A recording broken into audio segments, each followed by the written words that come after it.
반갑습니다. 퇴근 후 돈범센터의 돈쌤입니다.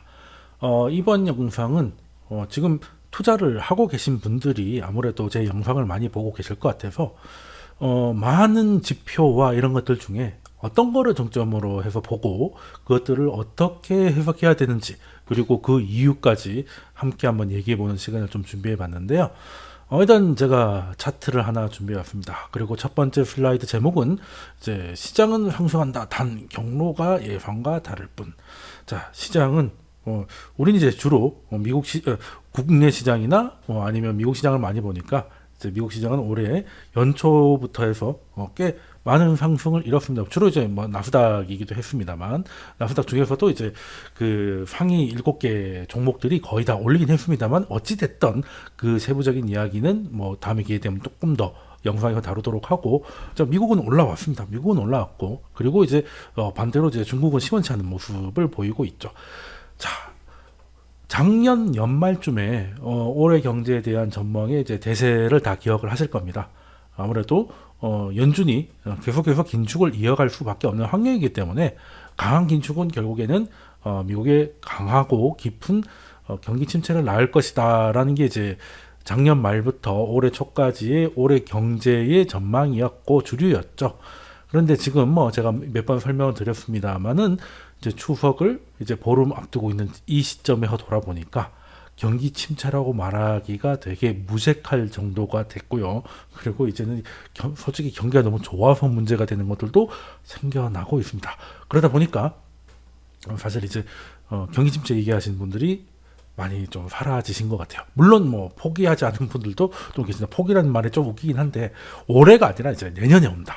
그래서 이코노미스트들 중에서도 올해의 미국 성장률을 이제 높이면서도 그 높인 만큼 그대로 이제 내년을 좀 낮추는 형태로 전망을 수정하는 분들도 좀 일단 계시더라고요. 근데 그것도 이제 내년에 한번 지켜보죠. 어떻게 될지 모르겠는데, 이번 올해 틀렸다고 해서 내년 또 꼭 거짓말같이 틀리라는 법은 또 없는 거니까.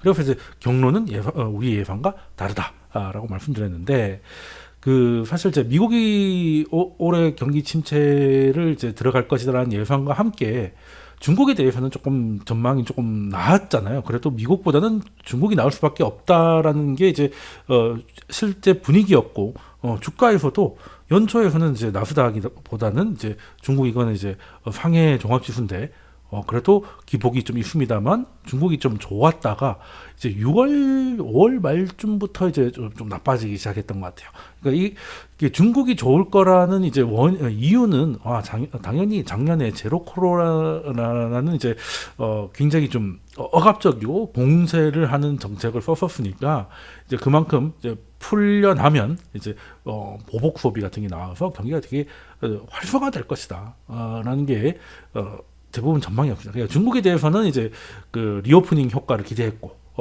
미국에 대해서는 강한 긴축으로 인한 경기 침체를 예상을 했었는데, 초반에는 좀 뭐 그런 거 같다가도 한 몇 개월 지나니까 한 11월 말, 작년 한 11월 말부터 중국이 이제 방역 완화를 했지 않습니까? 그래서 이제 봄이 되고 하면 이제 확 좋아질 줄 알았는데, 좋아지는 것 같기도 하고 아닌 것 같기도 하고 긴가민가 하다가 한 5월쯤 되고 나니까 이게 생각보다 효과가 보이지 않는 거예요. 그러니까 중국에 있는 지인들한테 얘기를 들어봐도, 요때만 하더라도 그래도 뭐 쇼핑몰 이런 데 가면 사람 바글바글 하고 했는데, 최근에는 이제 굉장히 좀 많이 한량해졌다고, 실제로 피부로 느낄 정도라고 하더라고요.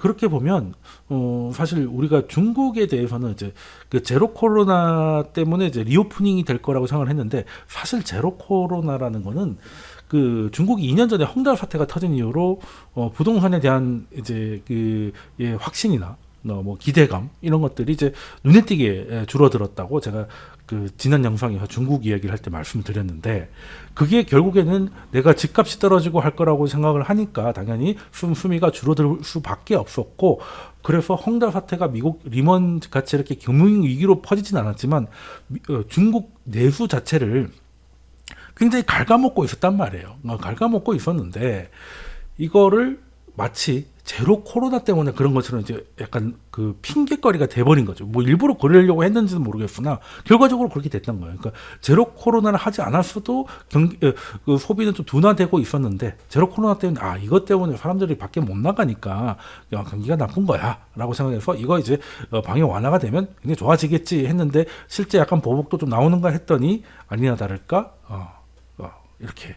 그리고 최근에는 이제 헝다 사태 2주년을 맞이해서 컨트리 가든 이제 백개원 사태가 또 터지면서 한 번 더 하락을 했죠. 한 번 더 하락을 했습니다.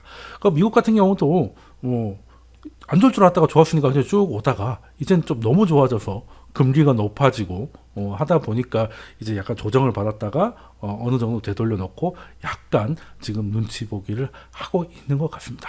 자, 그러면 혼란스럽죠. 일단 연초의 전망은 보기 좋게 늘 많이 틀리게 됐고요. 그리고 그렇다고 상반기 때처럼 뭐 미국 계속 가고 중국 뭐 이런 식으로 계속 빠지고 하기에는 또 많이 온 것 같습니다. 그렇죠. 뭐 중국도 뭐 문제가 많다지만 고점 대비 굉장히 많이 빠져서 주식에서 또 많이 빠진 것보다 좋은 또 호재는 또 없는 것이고 또 그리고 뭐 미국도 사실 마찬가지 반대 개념인 것이죠. 그리고 이제 또 금리가 너무 높으니까 좀 혼란스러우실 거예요. 뭘 봐야 되냐? 이거를 좀 그 영상의 주제라고 했으니까 첫 번째 슬라이드에서 이 말씀을 드렸고, 자, 그럼 본격적인 얘기 시작해 보도록 하겠습니다. 자, 사실 최근처럼 금리가 높고 유가도 높고 오늘이 이제 그 9월 15일인데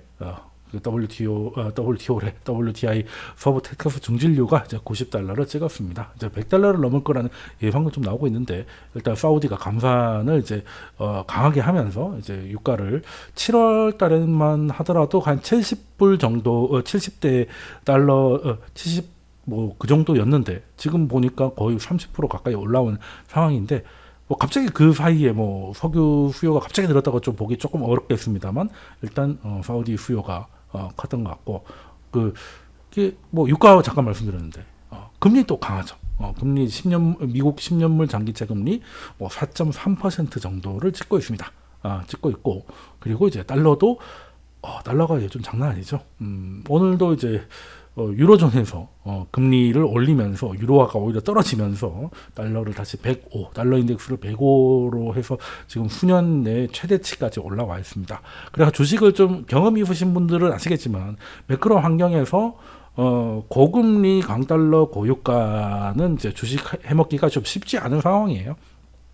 그래가지고 한때 유행했던 개노답 삼형제 이거를 제가 만들어 왔는데, 자, 주식시장에서 개노답 삼형제를 소개한다. 자, 고금리죠.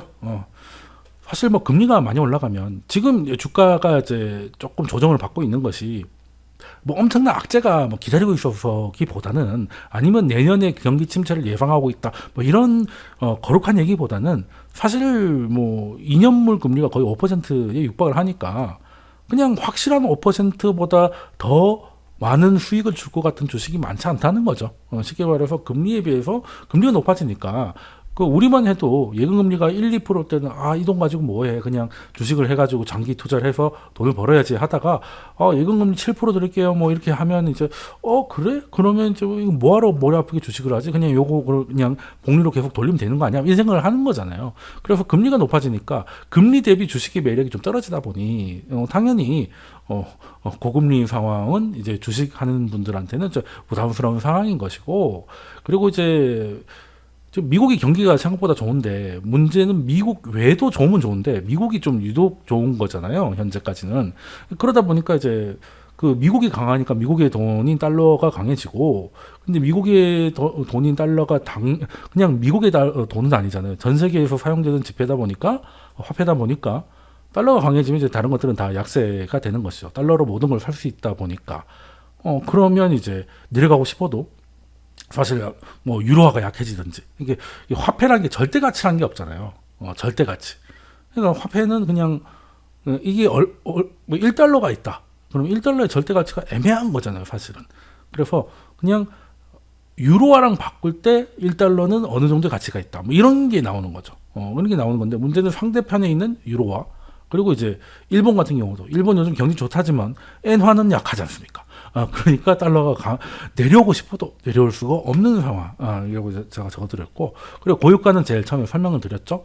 이게 원래 유가라는 게 기름도 달러로 사잖아요. 그럼 달러가 강해지면 이제 기름값은 당연히 기름값은 그대로라 하더라도 달러가 강해지면 이제 기름값이 내려가 보이는 효과가 생겨야 되는데, 강달러하고 고유가는 어울리지 않는 조합이지만, 지금은 이제 달러가 강해져서 가격을 낮추는 것보다 지금 사우디나 이런 데서 이제 뭐 연말에 아람코 추가 상장을 한다고 하는데, 그때 아무래도 큰 돈을 벌려면 이제 그 유가가 어느 정도 돼야 되니까 사우디가 이제 감산을 좀 강하게 하고 있어요. 그러다 보니 이제 이 어울리지 않는 이런 조합들이 좀 나오고 있다 보니까 주식하시는 분들한테는 8월, 특히 이제 8월 들어서는 더 조금 피곤한 시기를 보내고 좀 혼돈스러운 시기를 좀 보내고 있다라고 하는데, 문제는 이제 이 고금리 강달러 고유가는 서로가 같이 가기가 쉽지 않습니다.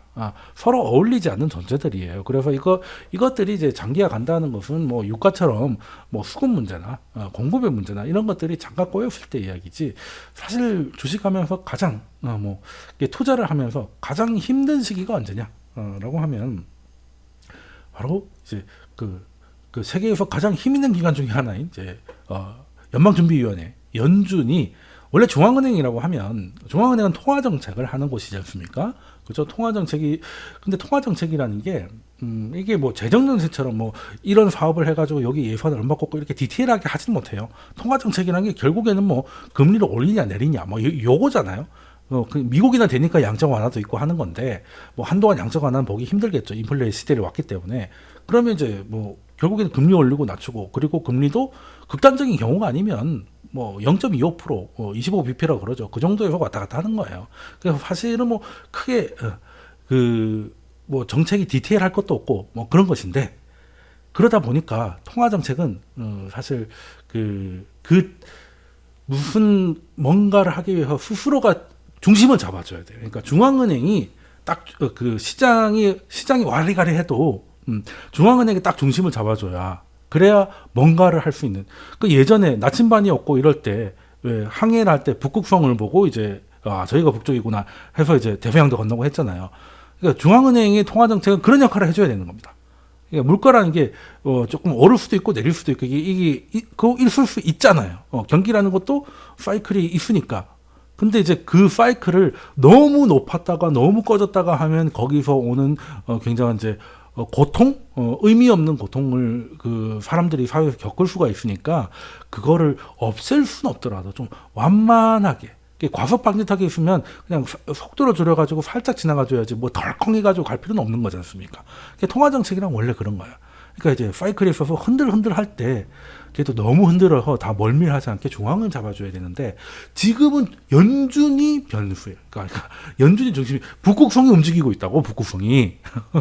그게 문제는, 이게 무슨 말이냐면, 제가 이제 버냉키 의장하고 현직인 이제 파우로 의장의 사진을 갖고 왔는데, 원래 이제 그 통화 정책에 대해서 버냉키도 이제 한 8년 정도 의장을 했는데, 사실 파워라고도 굉장히 좀 다른 사람이긴 하죠. 굉장히 다른 사람이고, 그리고 이제 솔직히 저는 요즘 버냉키가 그립습니다. 뭐 그때 돈을 많이 찍어줘서 뭐 돈 찍은 걸 치면 파월도 못지않게 찍었잖아요. 더 많이 찍었어요. 그죠?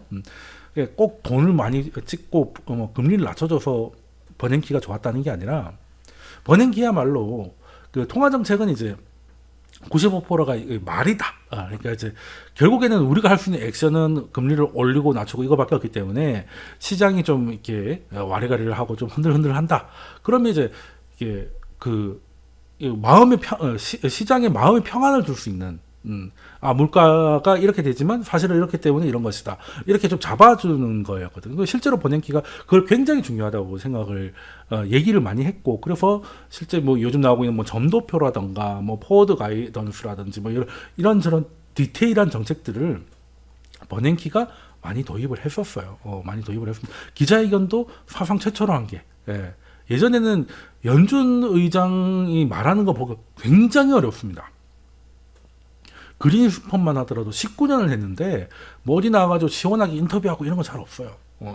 그냥 뭐 이게 무슨 말인지 뭐 모르겠는 암호문 같은 거 띄고 성명서라고 올리고 그 성명서도 94년부터 나왔죠. 그 전에는 성명도 없었어. 그냥 오늘 금리는 얼마 이제부터 금리는 얼마임 이렇게 무슨 어명 받듯이 했단 말이에요.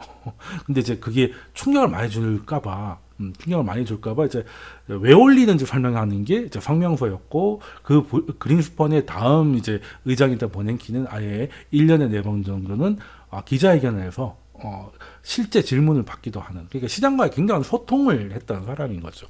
그 왜 하겠습니까? 관종이라서. 뭐 요즘 뭐 BJ 뭐 파월이라고 하긴 합니다만 그 시장과 소통하는 이유는 그겁니다. 그러니까 통화 정책이라는 게 결과적으로는 이제 금리를 높이고 낮추고 이게 간단한 것밖에 없기 때문에 거기에 들어가는 함의와 앞으로 어떻게 생각하는지에 대한 이런 거에 대해서 시장이 정보가 너무 없단 말이에요. 그러니까 이제 막 조울증이 걸리려고 하니까 그래서 기자회견도 하고, 그리고 포워드 가이던스가 뭐냐, 그냥 말 그대로 포워드에게 미래잖아요. 선행이잖아요. 그러니까 미리 알려주겠다.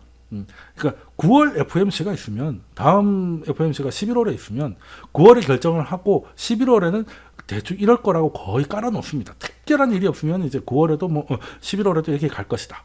그러면 시장 입장에서는 이번에 이제 금리 발표가 나왔죠. 그리고 포워드 가이던스도 받았잖아요. 그럼 거의 FOMC가 45일 만에 열리니까 거의 90일, 한 3개월간은 그래도 금리가 그렇게 위아래로 튈 일이 없습니다. 연준이 중심을 잡아서 별 큰 일이 없으면 이렇게 할 것이다. 뭐 올리면 다음에도 25로 올릴 것이고, 그리고 내리면 다음에도 25로 낮출 것인데, 뭐 그래서 다음엔 내릴 것 같다, 이런 뉘앙스를 다 줬단 말이에요. 그러니까 이제 개판이 되는 거지. 개판이 되는 거고. 근데 지금 물론 기자회견이나 이런 것들을 이제 파월도 많이 합니다.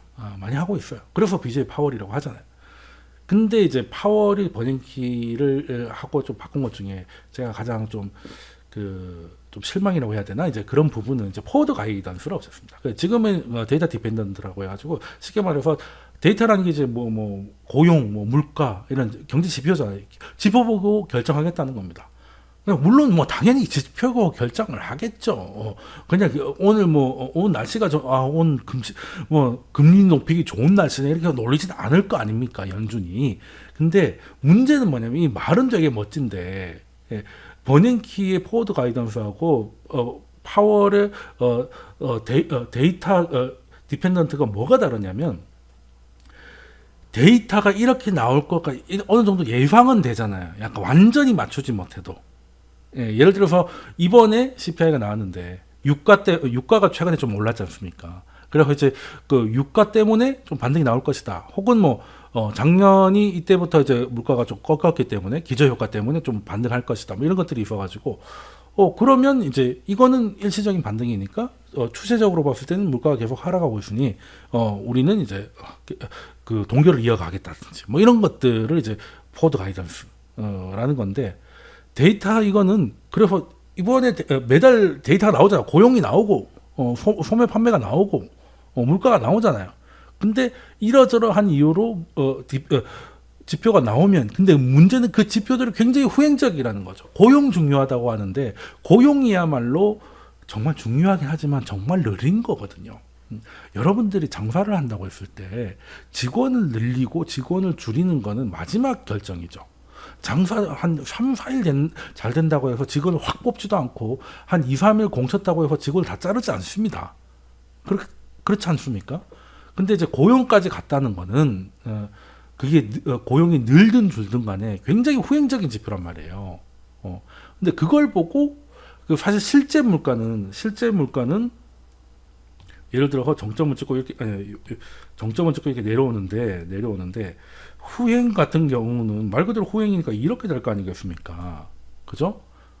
그런데 요걸 보고 실제는 꺾이고 있는데 요걸 보고 높구나. 그래서 금리를 계속 올리면 안 그래도 내려갈 때 더 충격을 줄 수 있다는 거죠. 그러니까 쉽게 말해서 백미러 보고 운전한다는 겁니다. 백미러. 왜? 데이터가 대부분이 물가도 후행이에요. 물가도. 매달 발표되는 물가 선행 지표가 있습니까? 아니죠. 후행 지표죠. 당연히 후행 지표 아니겠습니까? 그래, 이러저러 해서 물가가 총 이렇게 올랐다 이거잖아요. 근데 그걸 보고 결정을 하면 당연히 한두 달이 최소 한두 달이 텀이 발생을 하잖아요. 그러니까 안 맞다는 겁니다. 근데 왜 이거를 파월이 모를까? 그럴 일이 없습니다. 그러면서 연준 의장까지 됐을까? 그냥 일단 파월 같은 경우는 일단 굉장히 좀 정치적인, 조금 이따가 설명을 드리겠지만, 그 21년에 물가가 많이 올라올 때 물가가 일시적이라고 끝끝내 방어를 하면서 금리 인상을 거부를 했지 않습니까? 그때 이제 정치적이라고 느꼈던 게 그 11월 15일 날, 그러니까 21년 11월 15일 날 이제 그 바이든 대통령의 그 인프라 법안이 통과가 됩니다. 그리고 11월 30일 날 파월이 일시적이라고 했던 표현을 취소한다 그랬어요. 그러니까 쉽게 말해서 지금 바이든 대통령이 재정 정책을 쓰려고 뭔가 준비하고 있는데 그게 생각보다 빨리 통과가 안 됐습니다. 잘 아시는 분 아시겠지만 조맨친이라는 웨스트 버지니아의 민주당 상원 의원이, 그러니까 민주당원이에요. 민주당 상원 의원인데 공화당도 아니고 민주당의 한 사람이 반대를 해서 통과가 안 되고 있었어요. 그러니까 상원은 정확히 반반이었잖아요. 그러니까 그 한 명이 반대를 하면 당연히 안 되는 거거든. 근데 이제 그 사람이 반대했던 게 이런 식으로 돈 쓰면 물가가 올라간다는 거죠. 근데 그 사람은 설득을 끝끝내 하긴 했는데 설득 시간이 좀 걸렸어요. 그러니까 연준의 입장에서는 지금 이제 안 그래도 민주당 상원이, 같은 당 여당 상원 의원이 이런 식으로 통과시키면 정부가 돈을 이런 식으로 쓰면 물가가 오를 거기 때문에 난 이거 반대한다라고 해서 바이든이 백악관에 한 머리를 뜯고 있는데 갑자기 연준이 나와가지고 물가가 장난 아니네요. 금리를 올려야겠습니다. 라고 하면 바이든이 아주 좋아하겠다, 그죠? 그리고 그때는 이제 자기 또 재임도 있잖아요. 그러니까 자기 이제 한 번 더 해야 되는 그런 게 또 걸리다 보니까 백악관 눈치를 엄청나게 많이 봤단 말입니다. 그래서 저는 이번에도 눈치 보다가 또 놓칠 거라고 봐요. 아무튼 그런 것인데. 그래서 이거에 대해서는 조금 더 이따가 설명을 드리기로 하고, 지금 현재의 가장 큰 문제가 지금 금리가 특히 이제 장기 금리, 10년물 금리가 이제 4%를 좀 넘어가면 시장이 좀 피곤해합니다. 왜? 그 10년물 금리가 4%에서 4.3 정도가 합리적으로 유지가 되려면, 이만하지가 되려면, 과거에 이제 그 데이터를 보면 이 정도가 맞았던 이제 미국 경제 펀더멘털이 일단 물가는 한 3% 정도 되고, 그리고 경제 성장률이 한 4%대가 계속 나와줘야 10년물 금리가 4에서 4.3이 시장에서 부담 없이 받아들이는 건데, 지금 물가는 한 3%대로 일단은 진입은 했는데, 이제 들어오기 시작한 것이고, 그리고 이제 성장률이 2분기나 3분기 좀 좋긴 합니다만, 미국이라는 나라가 매년 4%대 연평균 성장률을 보인다는 게 사실은 쉬운 게 아니잖아요. 그러다 보니 이게 좀 현재의 상황보다는 굉장히 좀 높은 금리라는 겁니다.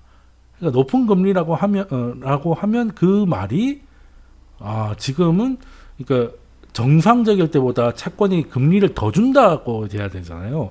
그러면 이제 당연히 주식보다는 채권으로 가는 자금이 늘어날 겁니다. 그러니까 주식은 어느 정도 약간 고평가일 수도 있는데 꽤 많이 상승을 했으니까. 근데 채권 가격은 저평가가 돼 있다고 판단이 되잖아요. 그러니까 금리가 높은 거 아니야. 채권 가격하고 금리는 반대니까. 그러면 당연히 고점에서 지금 뭔가 자금을 집행할 때 지금 약간 고평가의 그 논쟁이 있는 주식보다는 저평가인 채권을 사는 게 나을 수 있겠다는 생각을 하겠죠. 그러니까 대형 자금들이 그쪽으로 많이 간단 말이에요. 그러니까 이제 확실히 4%가 넘어가고 4.3을 막 건드리고 하면은 이제 미국 주식 시장도 좀 흔들림이 부담감을 보이는 게 확연히 보인단 말입니다. 확연히 보인단 말이에요. 그래서 지금은 뭘 봐야 되냐? 10년물 금리 봐야죠. 10년 금리 봐야 됩니다.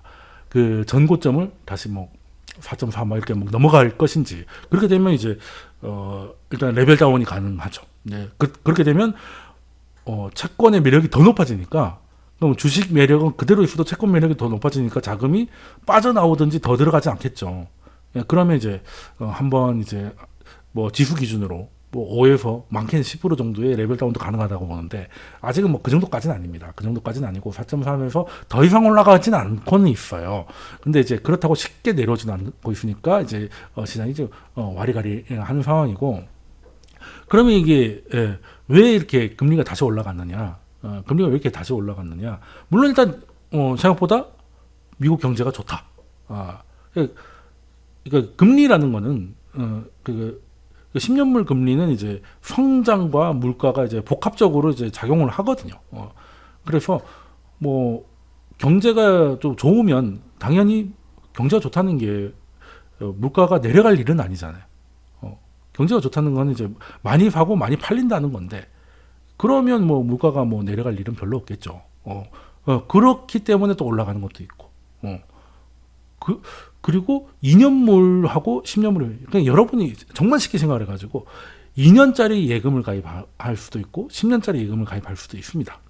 근데 뭐 물론 정말 지금이 뭐 다시 못 올 고금리라고 하면 10년물을 해가지고 오랫동안 받아 먹고 싶겠지만 그 채권가격이 그때그때 계속 바뀌니까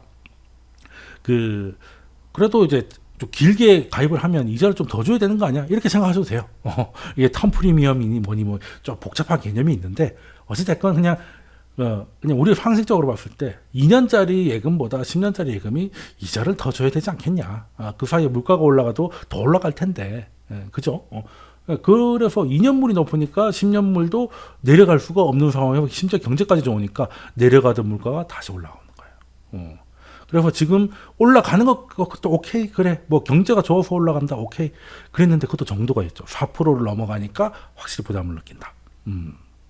그럼 이제 지금 이게 그 10년물이 좀 내려오려면 어떤 계기가 있어야 되겠느냐? 뭐 경제가 폭망했냐 그런 것도 뭐 물론 조금 이제 나빠지면 이제 연준이 긴축 압력을 안 높일 거니까 좀 내려가긴 하겠습니다만 그거보다는 지금 시장은 사실 물가는 지금 그 피크 찍고 내려오고 있습니다. 내려오고 있는데 이제 내려오는 속도에 가지고 논쟁이 있는 것이지 작년 이맘때쯤에 피크 찍은 건 다들 인정을 해요. 지금 미국 CPI가 다시 뭐 9.1을 찍고 이게 가능하겠습니까? 그렇진 않는다는 건 다 알고 있어요. 근데 문제는 이게 그 연준이 지금 뭐 어떻게 운전하고 있다고?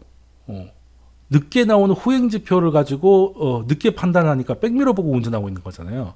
근데 지금이 딱 정점을 찍고 작년 이맘때쯤에 한 6, 7월쯤에 정점 찍고 내려왔으니까 지금부터는 기저효과가 좀 약해지는 거잖아요. 약해지는 건데 지금 유가도 뭐 사우디든 뭐든 이런저런 이유로 올라가고 있으니까 물가는 한동안은 짧게는 반등 구간이에요. 실제로 반등하고 있죠.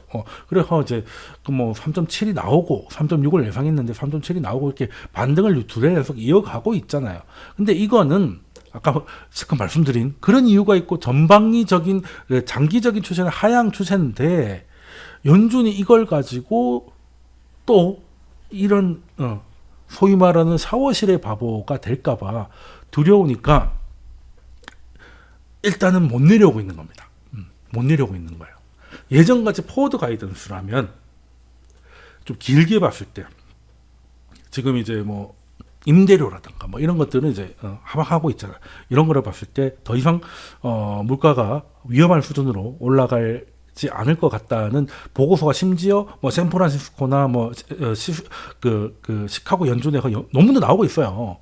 그런 거를 바탕으로 해서 우리는 이제 긴축의 효과보다는 긴축의 부작용을 생각을 해야 되고 그래서 조금 더 지켜봐야 될 것이고 문제가 있다면 뭐 이렇게 뭐 인하라든지 뭐 어떤 할 수 있다 이런 가이던스를 줘야 되는데 또 그냥 그때 가서 고용 지표 보고 뭐 보고 결정하겠다. 그럼 다음 회의 때는 어떻게? 다음 회의 때는 다음 데이터를 보고 결정하겠다. 그럼 다음 데이터가 올라갈 가능성이 높은데 그렇잖아요. 그럼 또 그거 오른 거 가지고 나중에 그럼 다음 달에 내릴 것 같은데요? 라고 하면 다음 달에는 또 다음 달 데이터를 봅시다. 이런 생각이 속이 터지는 거잖아요. 그러니까 못 내려오고 있어요. 자, 그러면 시장이 좀 이렇게 투자의 난이도를 낮추려면 가장 봐야 될 게 뭐냐? 연준이 여기까지라는 걸 알아야 됩니다. 여기까지. 지금 어쨌든 올해가 경기 침체가 세게 올 줄 알았는데 뭐 아무리 양보를 해도 둔화 정도로 끝날 것 같습니다. 지금 일단 둔화되고 있죠. 제조업은 약간 바닥을 찍고 올라가고 있고 서비스업은 이제 둔화되고 있습니다. 그럼 이제 그 어렵다던 소프트 랜딩을 이제 성공하는 올해만 보면 뭐 그렇게 될 것 같은데, 그럴 때 우리가 경기 침체가 컸던 때는 잘 기억을 하죠. 뭐 리먼 사태나 이런 거 하는데 그냥 소프트 랜딩을 했던 데는 잘 기억나지가 않습니다. 왜? 무슨 일이 있어야 기억이 나지. 아무 일도 없던 날은 잘 기억이 안 나잖아요. 그것도 우리나라도 아니고 외국의 옛날 일이니까. 그래서 지금 이렇게 만약에 경기 침체 때문에 급격하게 금리를 강하게 외부적인 요인으로 낮춰야 되는 뭐 리먼 사태 같은 아니면 코로나 같은 그런 금리 인하 말고 그냥 이 정도면 적당히 됐다라고 해서 뭐 경제도 적당히 둔화되는 수준에서 그냥 스리슬쩍 넘어가는 그 아름다운 표현으로 소프트 랜딩 했을 때가 뭐 64년경에 한 번 있었고요. 그리고 84년경에도 한 번 있었고, 그리고 94년경. 물론 94년은 나중에 뭐 멕시코 뭐 데킬라 위기부터 시작해가지고 뭐 우리나라 외환 위기, 뭐 동아시아 외환 위기, 그리고 이제 러시아의 롱텀 캐피탈 이런 것들이 다 망했지만 어쨌든 미국은 경기 침체가 아니었거든요. 그러니까 미국 기준이니까 94년도 소프트 랜딩이라도 봐야 되니까 뭐 망한 게 있다면 뭐 오렌지 카운티 보도 뭐 그거 하나밖에 없었잖아요. 자, 그럴 때는 금리가 하방하는 게 올해 이제 주가 많이 빠질 거라고 했던 분들이 뭐였습니까? 금리를 계속 올리다 보면 경기 침체하고 경기 침체가 오면 이제 금리를 빠르게 낮추다 보면 이제 금리가 쭈르륵 내려올 것이다. 그러니까 채권 사라 이거였잖아요. 근데 그거는 이제 하드 랜딩일 때고 지금 이제 어찌됐든 소프트 랜딩 가능성이 훨씬 높아졌잖아요. 그럼 소프트 랜딩 때는 언제 10년물 금리가 빠져가지고 시장에 숨통을 틔워줬나라고 보면 64년 때 거부터 먼저 보겠습니다. 자, 이 노란색이 연준 금리예요. 또 그리고 이제 하얀색이 10년물 금리입니다. 쉽게 말해서 이번 인상 사이클, 요때부터 시작해가 64년부터 시작해가지고 쭉 연준이 금리가 올렸잖아요. 그래서 여기 끝. 그러니까 백미러를 보고 운전하더라도 일단 백미러에 도착했다는 게 보이면 일단 진짜 도착이잖아. 그러면 이제 여기가 끝이라고 되면 그때도 끝이 다 온 것 같으니까 내려가다가도 알 수 없다 뭐 이렇게 하다가 이제 정말 이게 요때가 끝이잖아요. 그러니까 금리가 많이 빠집니다. 그 이후로는 금리를 너무 낮춰가지고 67년에 뭐 인플레이션이 오고 했으니까 요건 뭐 다음 사이클이라고 보고, 일단은 이번 상승 사이클에서 소프트 랜딩을 했을 때 연준이 여기까지가 끝이고 이제 동결을 하다가 결국 인하를 하든지 즉시 인하를 하든지 어찌됐든 가장 최고점을 시장이 확인하면 그때부터는 하락한다. 그럼 지금 예를 들어서 지금이 사실상 끝이다. 뭐 이런 예상도 JP 모건도 그 얘기하고 있고 뭐 이제 금리 동결이 되는 얘기가 많아지고 있는데 아직은 그건 주장이잖아요. 아직은 주장이고 이게 연준의 입으로 확인되면 적어도 4% 밑으로 내려가겠죠. 우리가 8월 중순 이후에 잠깐 이제 금리가 좀 내려가면서 또 코스닥이나 이런 것들이 갑자기 확 튀었던 거 기억나실 겁니다. 그러니까 지금은 신용물 금리만 좀 수긍할 수 있는 수준까지만 내려오. 그러니까 예전같이 저금리까지 안 가도 돼. 어느 정도 이제는 하방 안정성만 보이면 시장은 굉장히 좋아진다니까요. 근데 그걸 하려면 연준이 먼저 우린 여기서 끝을 낼게요라는 거를 조금 오피셜 해줘야 된다. 근데 아직은 안 하고 있고, 그리고 지금 보니까 이번에는 동결을 하고 그러니까 지금 어느 순간부터 이제 그 은행 위기 터진 이후로는 이제 예전에는 뭐 자이언트라고 해가지고 뭐 75bp씩 올리다가 이제는 어떻게 됐습니까? 한 번 올리고 한 번 25 올리고 한 번 쉬었다가 한 번 올리고 약간 이런 스텝으로 가잖아요. 근데 이번에는 9월 달은 이제 동결.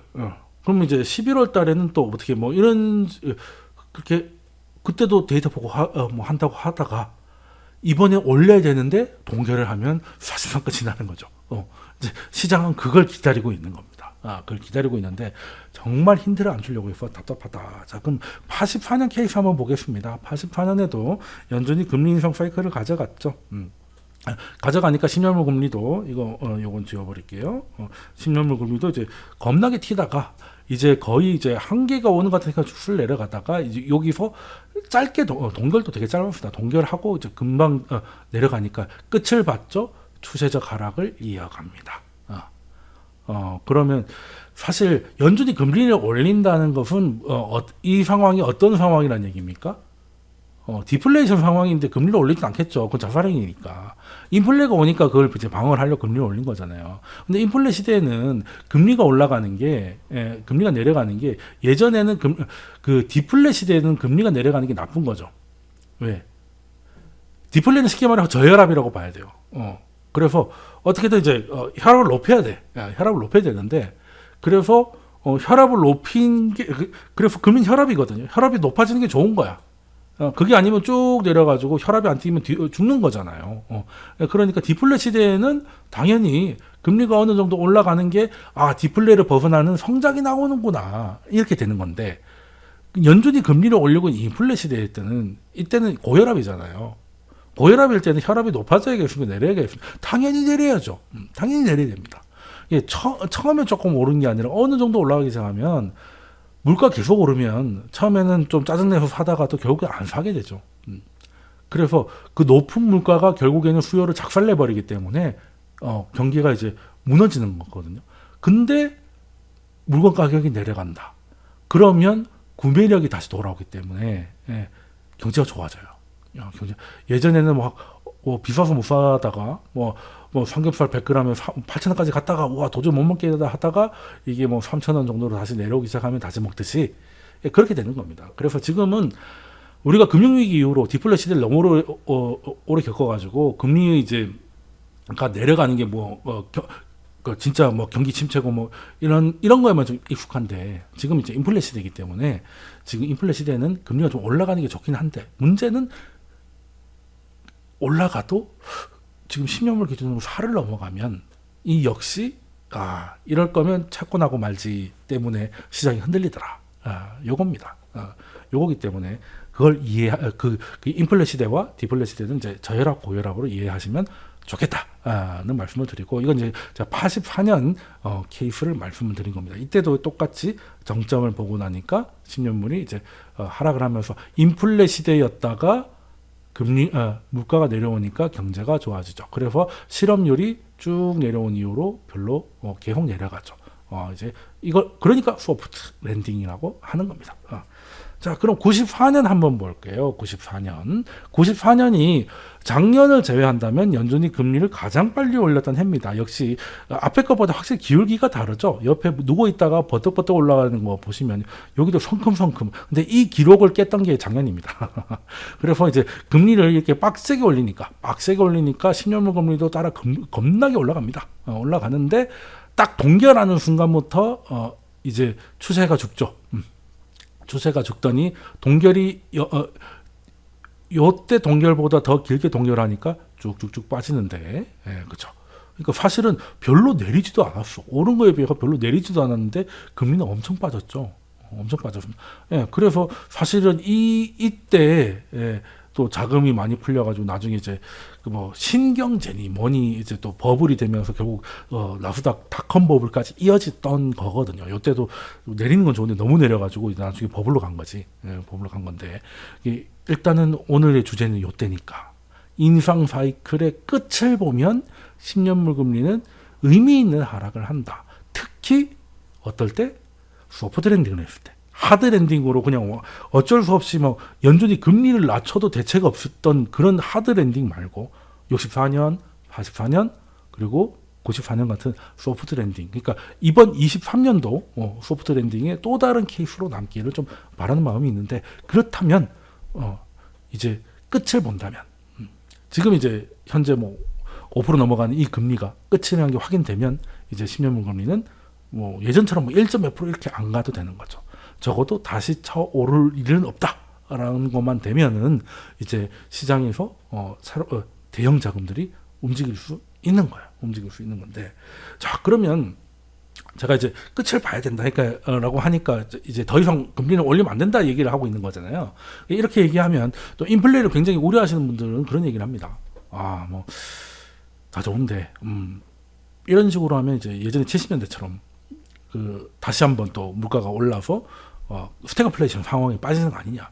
그래서 이제 확실히 물가를 잡아야 되고 법으로 잡아야 되기 때문에 좀 더 긴축을 가져가야 된다는 시각을 갖고 계신 분들도 꽤 있는데 이제 그리고 뭐 유가가 됐든 뭐가 됐든 그 물가가 생각보다 높은 상태로 오래 버틸 거라고 생각하시는 분들도 많습니다. 뭐 저도 그게 의미가 없다고는 생각하지 않는데 하다못해 이번 잭슨홀이 있기 전에 레리 서머스 교수님께서도 자신의 트윗에서 70년대 그 상황 1차 오일 쇼크, 2차 오일 쇼크로 이제 물가가 한번 팡팡 뛰었던 기억이 있는데 지금 약간 물가가 올라갔다가 내려왔다고 너무 안심하지 말라는 식으로 트윗을 하셨습니다. 물론 이제 요거 모르고 하신 건 아니에요. 일부러 파월을 못 믿어서 하신 것 같아. 왜? 이제 물가 좀 내려간다고 작년 잭슨홀에서 우리 다 죽자는 식으로 경제적 고통을 따를 겁니다. 뭐 이런 잭슨홀답지도 않고 그리고 중앙은행장의 입에서 나왔다고 믿기 어려운 그런 발언들을 애초에 준비한 것도 아니고 몇 개월 동안 중요한 연설문을 찢어가지고 그 자리에서 써가지고 발표를 하면서 시장을 이제 완전 나락으로 보냈던 기억이기 때문에 또 파월이 이번에는 어떻게 좀 잘 좀 보이려고 너무 또 그때는 너무 세게 매파였으니까 너무 비둘기처럼 해가지고 다시 띄울까봐 그러진 마라라고 이제 경고를 하신 것 같아요. 그 블랑샤르 교수님 같은 경우는 이때는 2차 오일 쇼크가 터져서 오른 거지 그냥 오른 거 아닌 건데 왜 이러십니까? 라고 이제 지적도 하셨는데 설마 저는 레리 서머스 교수가 이때 2차 오일 쇼크가 공급 충격이 한 번 더 있었기 때문에 올랐다는 걸 몰라서 하신 말씀이라고 생각하지 않습니다. 그냥 파월한테 너무 오버하지 마. 그러니까 세게 안 이야기할 건 아는데 그렇다고 너무 인플레와 전쟁의 우리가 끝내 성공했다 뭐 이딴 말은 하지 말라는 거죠. 그러니까 적당히 하라고 이제 일부러 그러신 것 같은데. 자 그러면 결국에는 이제 사실 파월을 이제 서머스 교수님도 그렇고 저도 그렇고 굉장히 의심하고 있다는 거잖아요. 일단 보면 파월이 21년에 대책이 틀렸지 않습니까? 아까 잠깐 얘기했던 거. 일단은 이제 바이든의 눈치를 보고 바이든이 지금 굉장히 강하게 추진하고 있던 그 법이 통과될 때까지는 연준은 그냥 인플레가 올 때까지는 말 그대로 홀딩 했는데 그게 홀딩의 기간이 길었지. 11월 30일까지 가니까. 그래서 21년 4월 FOMC에서는 이제 파월은 좀 놀라운 행동도 하죠. 이제 물가가 심상치가 않다. 그때 이제 뭐 중고차 가격이라든지 이런 것들이 좀 올라가고 있을 때여서 심상치가 않은데 어떻게 좀 액션을 해야 되지 않습니까? 이런 걸 나왔을 때 파월이 기자회견에서 이제 놀라운 얘기를 하죠. 뭐 출근하고 있는데 노숙자들을 보니까 눈물이 나더라. 그래서 이제 저런 사람들을 생각을 해서라도 우리가 금리를 너무 빨리 올려서 고통을 늘리면 안 된다. 그 금리 인상하는데 인내심을 좀 가져야 된다. 이런 식으로 얘기를 했거든요. 그 이후로 이제 물가가 날아가기 시작했죠. 잡을 생각이 없는 정도가 아니라 아예 인플레이션을 키우고 싶으신가 보다가 되니까 그래서 결국에는 이제 뭐 22년 8월에는 이제 그런 사단까지 가셨던 건데 그것도 사실은 이제 다 백악관의 이제 그 눈치를 보고 있었던 것 같고. 자, 그러면 그때 의회에서도 1년에 2번 의회에서 증언을 하게 되지 않습니까? 그럼 상원 하원에서 하게 돼 있는데 그때도 이제 특히 이제 공화당 쪽에서 공화당은 이제 이런 식으로 돈을 푸는 게 코로나가 한창일 때는 뭐 어쩔 수 없으니까 그랬는데 이런 코로나가 이제 사실상 끝난 것 같은데 왜 이렇게 돈을 푸나? 인플레이션이 되면 결국에는 이제 금리를 올려야 되고 그렇게 되면 경제적인 고통이 따를 텐데 그래서 인플레를 미리 좀 잡아야 되는 거 아니냐? 라고 이제 파월을 추궁을 합니다. 일시적이 아닌 것 같은데 왜 자꾸 일시적이라고 하냐? 일시적이라고 하는 이유를 좀 대봐라. 라고 했더니 크게 5개 있습니다. 첫 번째, 일단은 뭐 물가 상승이 나타나는 게 일부분이다. 뭐 중고차라던가 뭐 이런 광범위한 모든 제품이 나는 게 아니라 일부의 공급 차질 문제로 나타나는 게 첫 번째고, 그리고 자동차 같이 이제 이미 가격이 많이 오른 것들은 이제 어느 정도 그 가격이 좀 정상화되고 있다. 그리고 인건비가 오르고는 있지만 그게 물가를 뭐 크게 오릴 정도로 위협적이지 않다. 참 지금 하는 말하고 정반대죠, 그죠? 그리고 기대 인플레이션이 고정돼 있다. 그리고 세계적으로 이제 물가 그때가 이제 그 공급망 뭐 이런 것들이 어느 정도 뭐 돌아오니 많이 해가지고 물가 상승 압력이 좀 완화되고 있다라고 하면서 일시적으로 이제 버틴 거였거든요. 그러니까 결론적으로는 정치적인 판단 이런 것들은 뭐 파월의 정황적인 추측이죠. 그 합리적 의심인데 일단은 그걸 빼놓고만 보더라도 이렇게 대책이 틀린 거는 그 일단 러시아 우크라이나 전쟁 때문에 일어난 이제 그 세계화가 이제 탈세계화로 이제 분위기가 많이 바뀌었고 그리고 그 에너지가 또 신재생 에너지로 바꾼다고 해가지고 거기에 대한 이제 그 새로운 수요와 자금 수요가 엄청나게 많았었죠. 그리고 이제 당연히 대표적으로 코로나로 일어난 이제 그 공급망 병목 현상, 중국에서 배가 없어가지고 중국에서 물건이 미국으로 못 가는 그런 병목 현상이 일어났고 뭐 이런 저런 공급의 문제였다는 거예요. 그러니까 공급망이 바뀌고 공급망이 교란되고 공급망이 나눠지면서 수요는 그 정도까지는 아니, 수요만 딱 놓고 봤으면 진짜 파월 말대로 그 정도까지 광범위하게 다 이렇게 나타날 게 아니었는데 공급이 생각보다 빠르게 망가지고 거기 전쟁이라는 그것까지 끼어들면서 물가는 연준의 예상을 깔끔하게 뛰어넘었다는 거죠.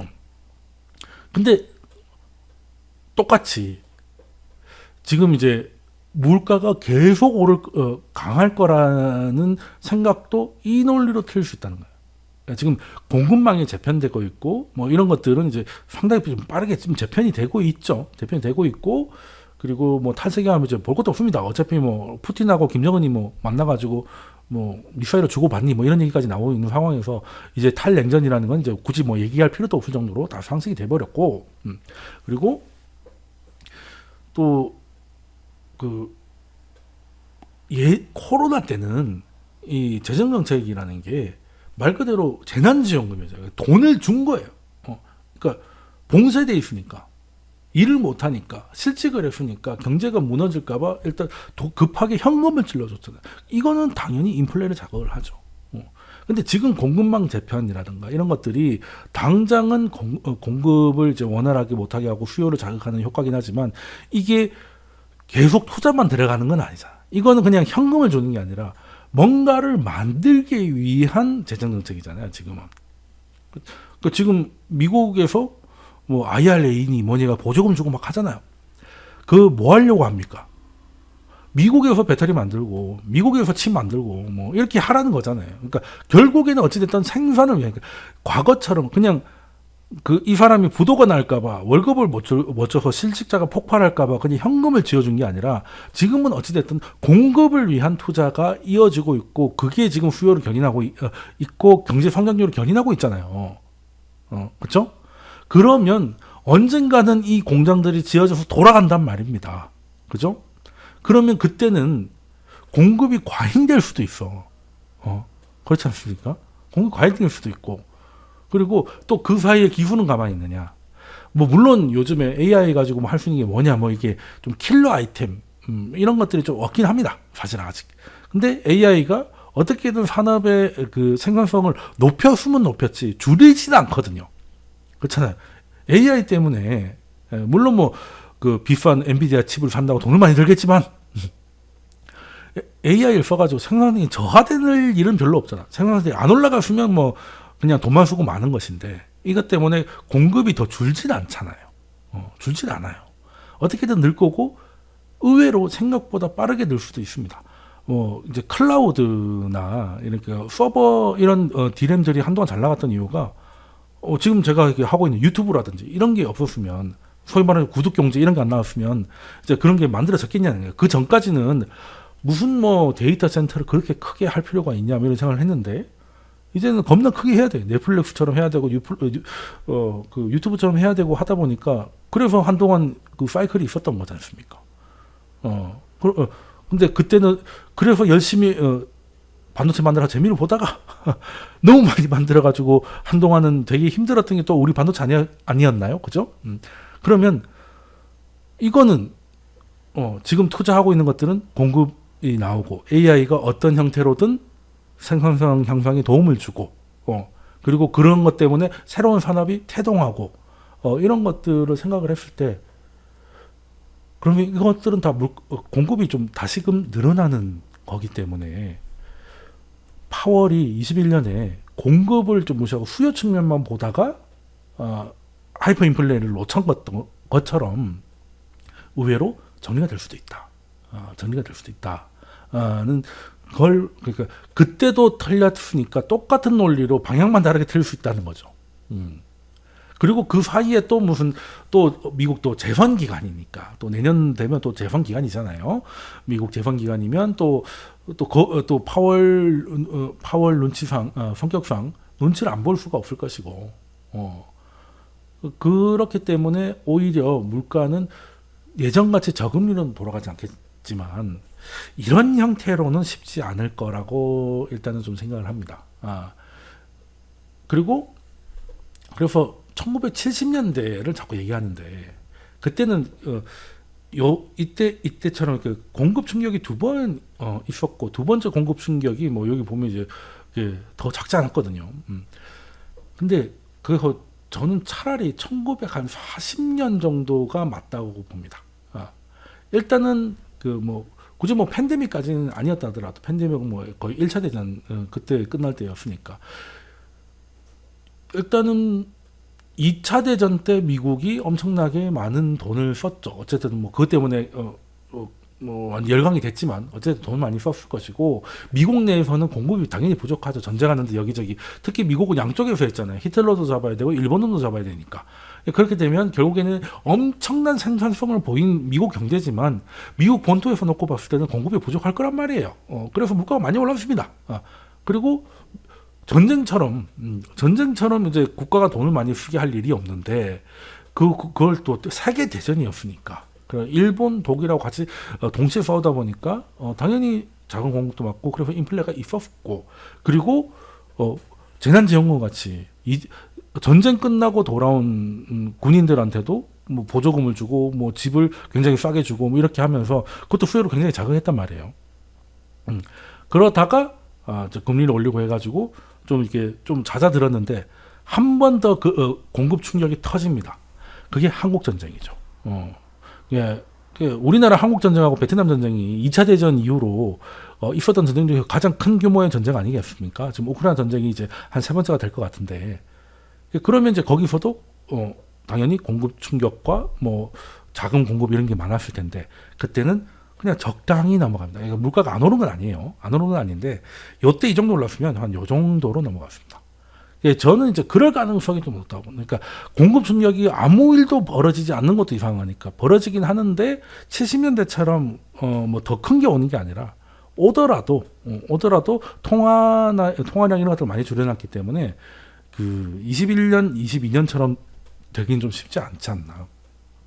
그 사례가 1940년 정도 사례가 있기 때문에 저는 이제 물가에 대해서는 일단 그렇게 봅니다. 그래서 그 이번에 금리 인상 사이클이 좀 끝나고 그리고 이제 내년 언제가 됐던 이제 인하가 들어가기 시작할 그 컨센서스가 발생을 하면 이제 이번 사이클에서 금리는 여기까지라는 게 거의 확실시 된다면 그때부터는 또 주식시장이 뭐 다는 안 가더라도 이 금리 때문에 못 가던 아이들이 다 좋은데 지금 내가 4.3%짜리 예금이 있어가지고 요거 끝나고 다시 봐요. 이렇게 했던 것들이 다시 돌아온다면 꽤 좋은 성장이 그 시장이 되지 않을까 이런 생각을 하고 있습니다. 그래서 그 이번 영상에서 제가 처음에 말씀드렸던 게 혼란스럽잖아요. 혼란스러우니까 뭘 봐야 되느냐. 자, 첫 번째 여기 10년물이 지금 이제 4.4, 4.4를 이제 뚫고 올라가느냐 아니면 여기서도 뭐 그렇다고 여기까지 뭐 이렇게 뭐 우르르 안 내려와도 됩니다. 근데 더 이상은 올라가지 않고 이렇게만 돼도 그래서 한 4 근처까지 내려가면 약간 요 정도만 가져도 일단은 소위 말하는 주식 같은 위험 자산들은 조금 꽤 편안한 시기를 좀 보낼 것 같고 근데 연준이 백미러 운전의 달인 연준이 백미러에 또 뭐 뭐 유가 100달러 가능성, 유가 100달러 뭐 아니면 연말까지 경기가 너무 좋고 이런 이걸 백미러로 보고 뒤늦게 아니다. 그 이번에 인상 끝난 거 아니다. 다시 가겠습니다. 추가로 가겠습니다. 라고 하면 시장에서는 2년물이 반응을 할 겁니다. 2년물이 전고점이 한 5.1% 정도 되죠. 그게 아마 그 실리콘밸리 은행 사태 터지기 직전이었을 건데 그때만큼 긴축의 강도가 높아진다는 뜻이에요. 자, 그럼 이제 그거를 뚫고 올라가면 아, 연준이 우리가 생각했던 것보다 더 가겠구나. 가 되는 것이죠. 그래서 얘는 이제 연준이 보고 있는 백미러라고 보시면 되고, 이거는 이제 전체 시장의 북극성 같은 것이죠. 그렇다고 갑자기 급락하는 것도 좋은 건 아니지만, 그래도 지금 좀 부담스러운 수준에 좀 내려가 준다면 꽤 주식하기는 좋은 상황이 될 것 같다라는 말씀을 좀 드리려고 이번 영상을 준비했습니다.